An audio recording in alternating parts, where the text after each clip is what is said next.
Les joueurs du Syli national de Guinée ont désigné à l'unanimité celui qui est responsable de leur élimination à la CAN 2025. Et si tu veux connaître le responsable de l'élimination du Syli national, regarde cette vidéo.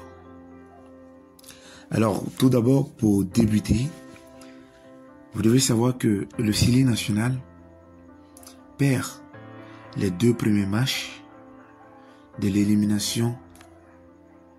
Alors, pour la qualification de la CAN 2025.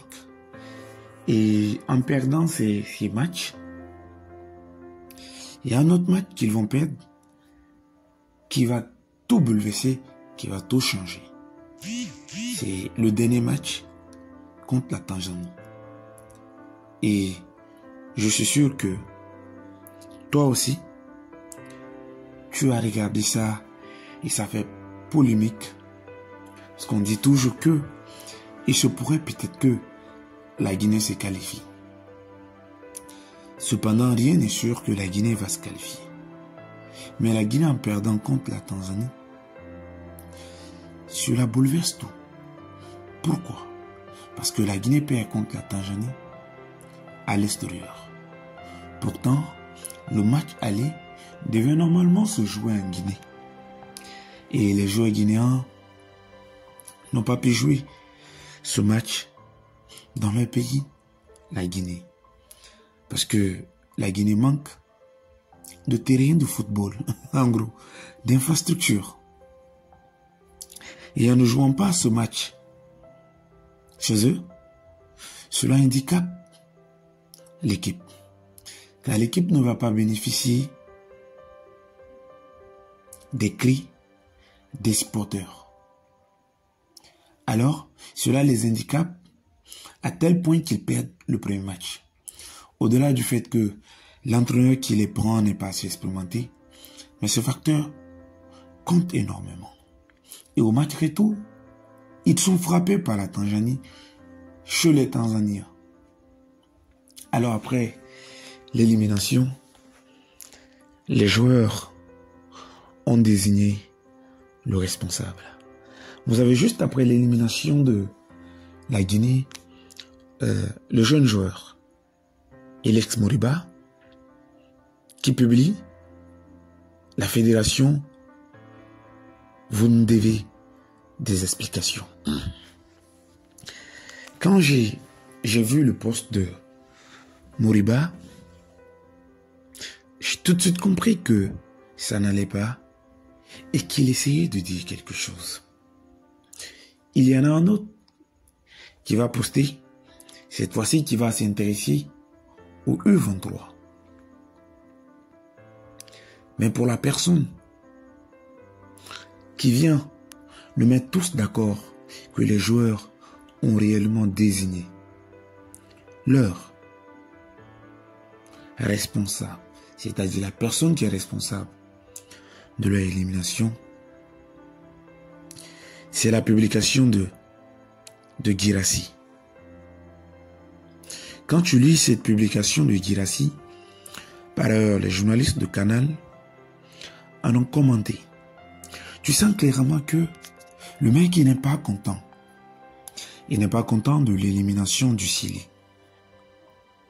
Mais plus important, il désigne le responsable. Et il désigne lui aussi la fédération guinéenne de football.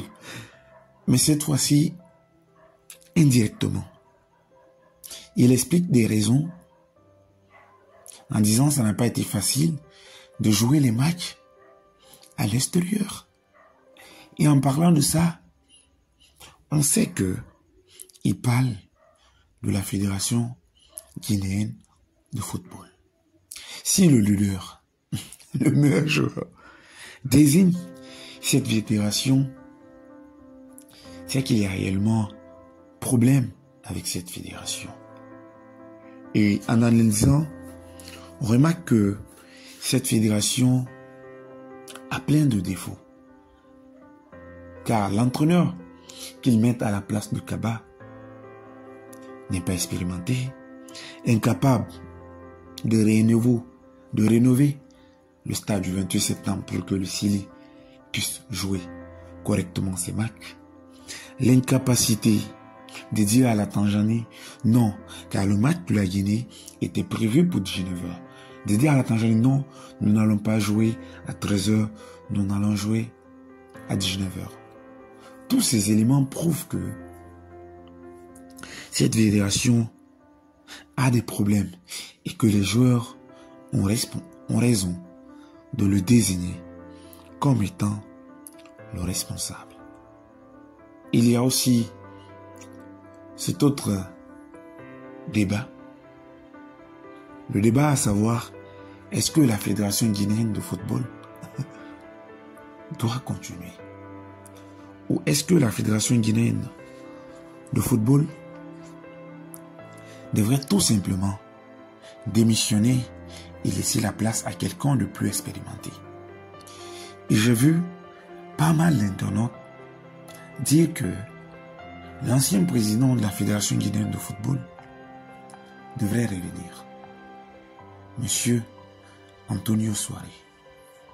Alors, selon toi qui regardes cette vidéo, est-ce que toi aussi, tu penses que Monsieur Antonio Souare est la solution au problème du football guinéen? Ou est-ce que tu crois plutôt que le football guinéen a besoin de se réorganiser? Réponds-moi à cette question dans les commentaires. Et n'oublie pas de laisser des likes, de commenter, de me donner ton point de vue. Ça fait plaisir. Ça aide à référencer la vidéo et à développer ma chaîne.